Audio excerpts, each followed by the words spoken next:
Hey friends! So what I'm going to talk to you guys today about is surviving undergrad. Okay, some background on me, I guess, is I graduated last June and then I got my degree in biological sciences with an emphasis in pre-health, and then I got a minor in peace, justice, and conflict studies. My tips and tricks to surviving undergrad, I mean, I swear by these. Every time I go to my high school to talk to like they're not undergrads. Time I go to my high school to like talk to the students or whatever, and I still use these today. I'm getting my master's. I definitely still use these. Go to class, go to the gym, go to church.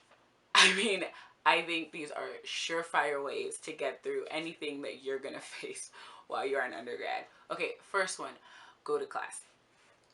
In undergrad, like your first year, like it's the first time like no one really cares if you're in attendance like a class. So for me, in high school, I was like in AP good, whatever. Like sophomore through my senior year, I took bulk AP classes. So then coming into like, especially my first year, it was a lot of repeats. Like, so then I didn't really feel the need to go.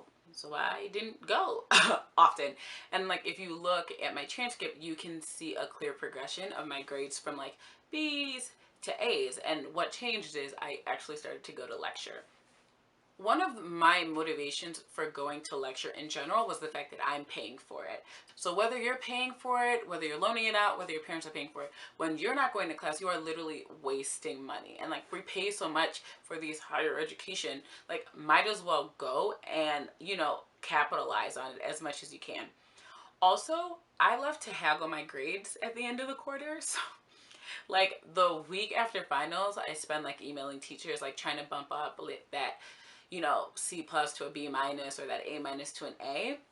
But if you don't go to lecture, like you don't have an argument, whatever. So teachers do notice, like if you aren't at lecture. So then like when you are trying to argue your grades, they're gonna be like, of course you got a C plus instead of a B minus. You didn't come to lecture. You probably didn't have the notes. Second tip and trick is go to the gym. Okay, everyone always talks about, oh, I gained that freshman 15, blah, blah, blah, blah. In my case, it was like a freshman, like a 17 to 20. Like, it was so bad. And the funny thing is, like, I did not notice that I was gaining weight at all. College, I'm eating pizzas and cookies and cakes at all hours of the night. Cupcakes and ice cream are literally food groups for me my freshman year. You could ask my roommates, literally food groups for me. Then I didn't notice and no one told me. I have bad friends. For everyone who knew me and like didn't tell me I was getting fat, shame on you. Whatever. So my mom was in Nigeria for a couple months, and then this is my sophomore year, like December.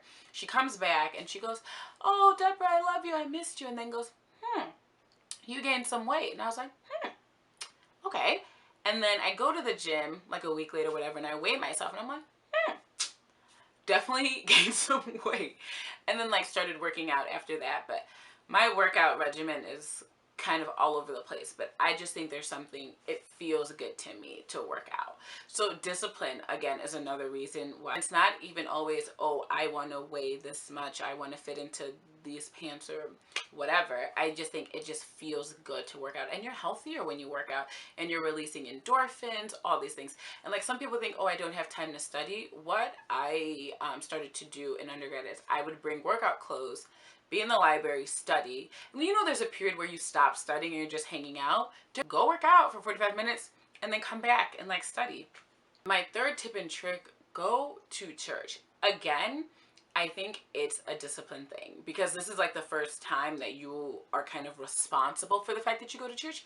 I don't know about you guys' household, but in my parents' household, I probably missed church twice before like I moved out for college. So now that like I started undergrad, like I didn't have to go. I wanted to go, but like no one was gonna drag me out of bed, and I didn't go out ever really. In undergrad, I still don't really go out now, but sometimes you're just tired, or even if you're just hanging out in someone else's room the night before, going to church in the morning, you're like, nah, I don't know. But for me, the reason why I say go to church is because it was a reset for me. So it didn't matter how bad my last week was. Going to church on Sunday was like, okay, new week, do better. You can do better, new week. It's good to get a message, to have some really good worship, to really like be in fellowship with like the body of Christ, which are my tips and tricks to surviving undergrad. Seriously, go to class, go to the gym, and go to church, and you should be fine. Well, I think so at least. Thanks for watching.